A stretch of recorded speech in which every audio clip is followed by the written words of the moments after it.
into an arbitrary direction. It goes in the direction that eventually leads to the reactants. And when it goes finally to the reactants, it must on its way go through a so-called saddle point. And this saddle point, that's the name in mathematics, the topological name. In chemistry you call it a transition structure. Or another word of transition structure is an activated complex.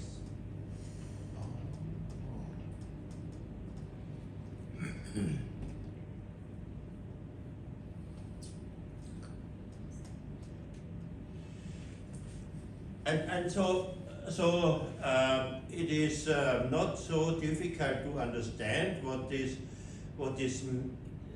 is. It might look here like a maximum, but in many dimensions it is not a maximum. Only in this simplified graph it is a maximum. In reality it is this topological special point that's called the saddle point.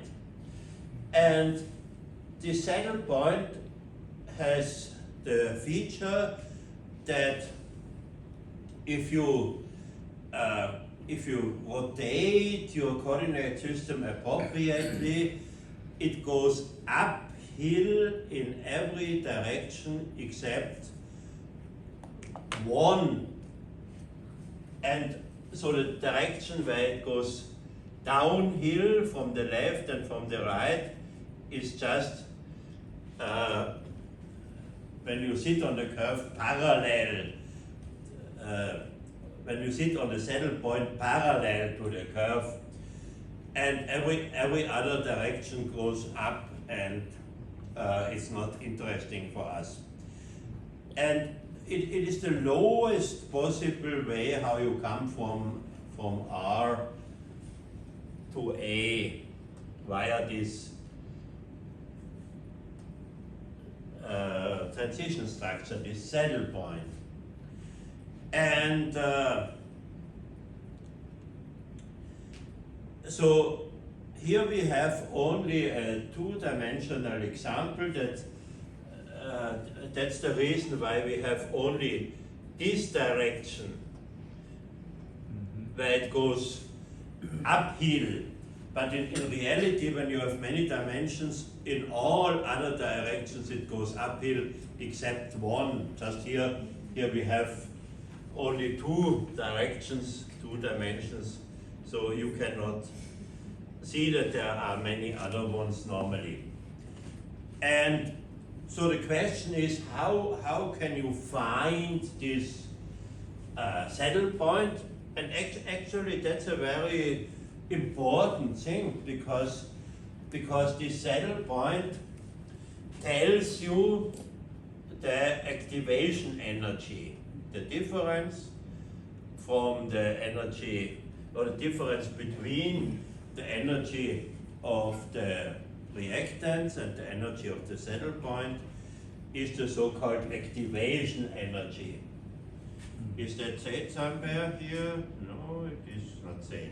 So that is the difference here is the activation energy, EA.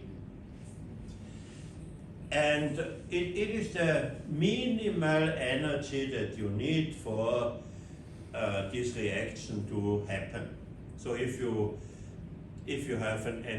always have an energy lower than the activation energy, you can never go to the product.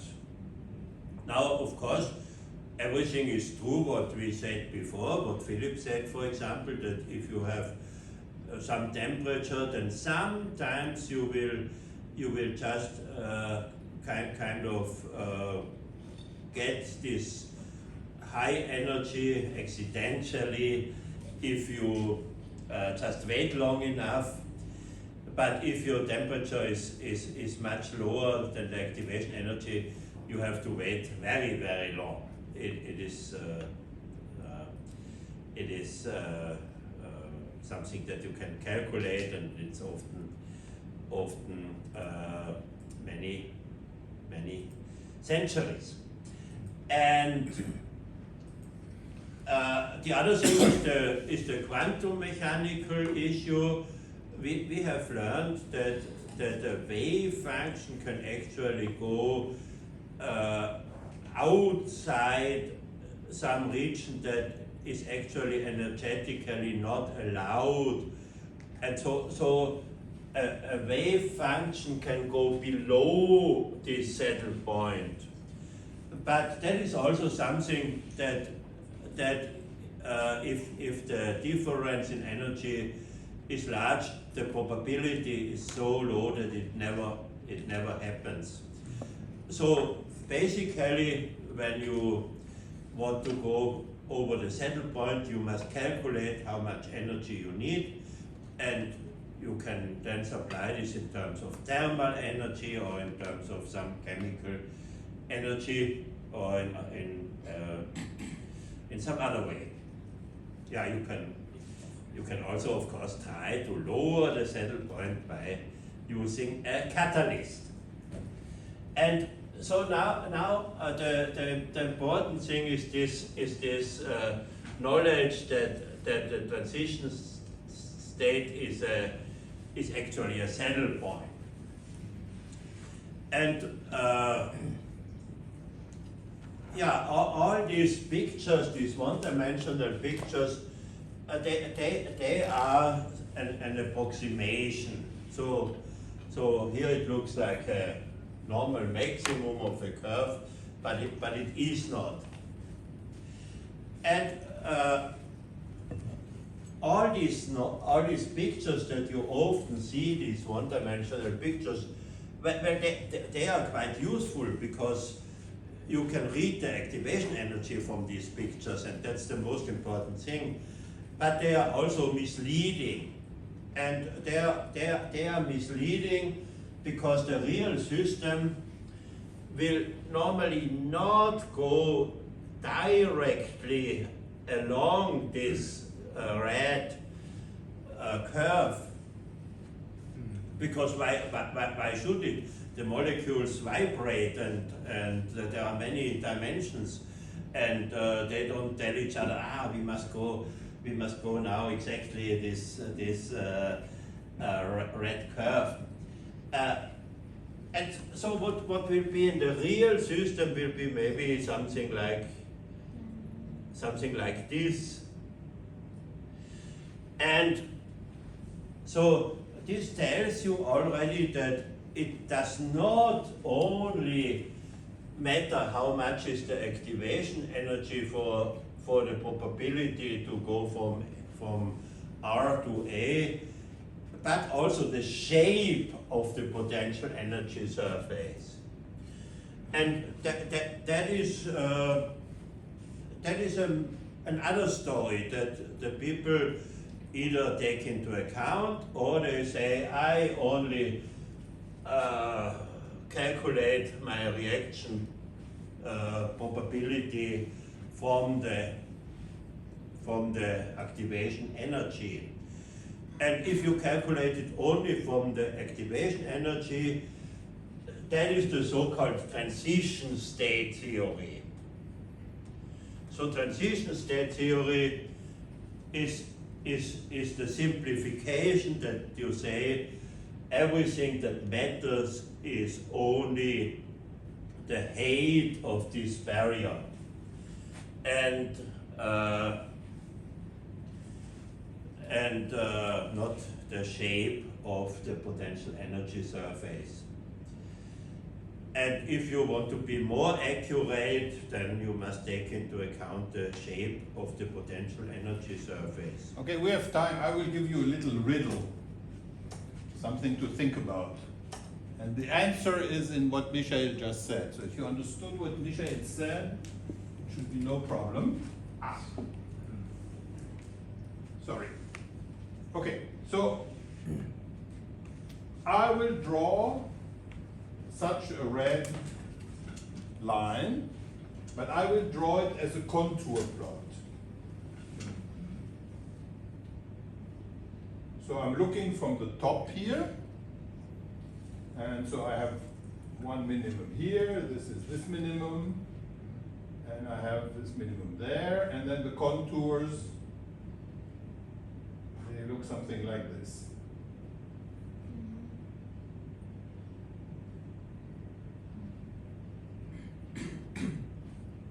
How much I have? 1, 2, 3.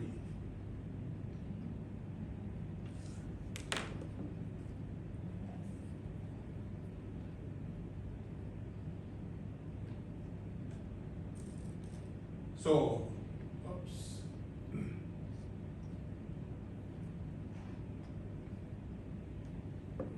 So this would be my contours. I start at the minimum, and then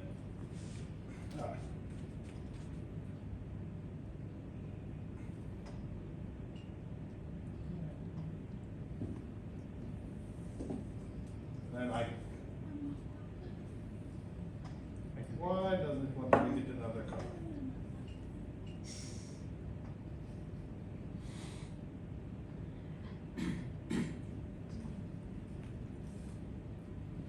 So what is red in Michael's plot is green in my plot. Okay? Yeah. Now I make another plot.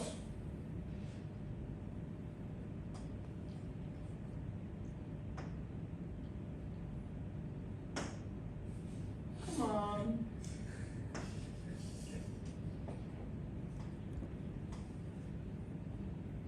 I make the same plot again. And I have the same minima. So they're exactly the same minima, same energy. But now my contour plot looks like this.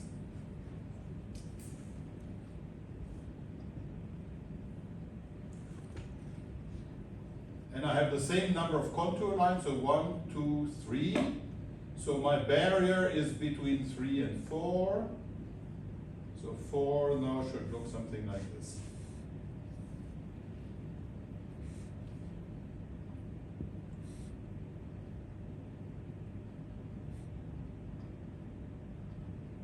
Okay, so my green line now,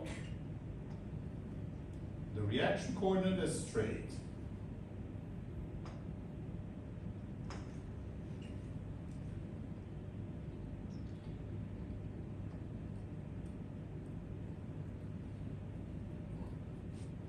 So the barrier height is exactly the same, right? 3 contour lines, or between 3 and 4. Okay, now I study the system reaction. In which case, well, question 1, the barrier is the same. Will the reaction constant, the K1 or K2, will that be the same or will that be different? Question number 2, if they are different, which one will be faster? His height is the same. The height is the same. So let's draw the transition state. So the transition state is here and here. And the energy of the transition state is the same. So from here to here and here to here is the same. I'm sorry, I pointed wrong. Here to here. So here to here and here to here is the same. Same height, but not same topology. Will the reaction be equally fast, or will the K constant, I mean, if you think of Arrhenius, exponential activation energy is the same. So a reaction should be equally fast, or not? No. No? No? Why not? Different contour. No, it's always 3 contours.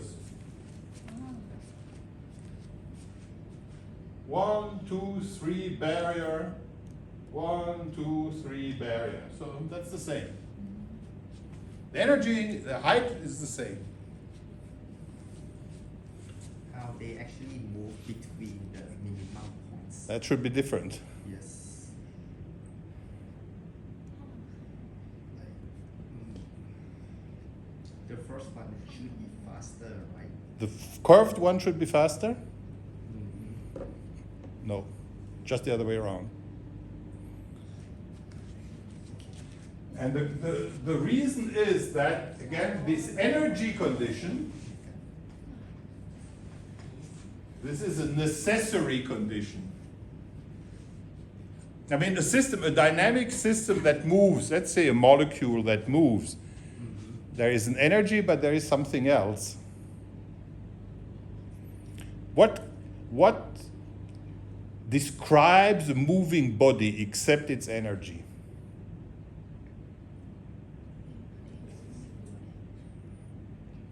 Somebody said it. What describes a moving body except the energy?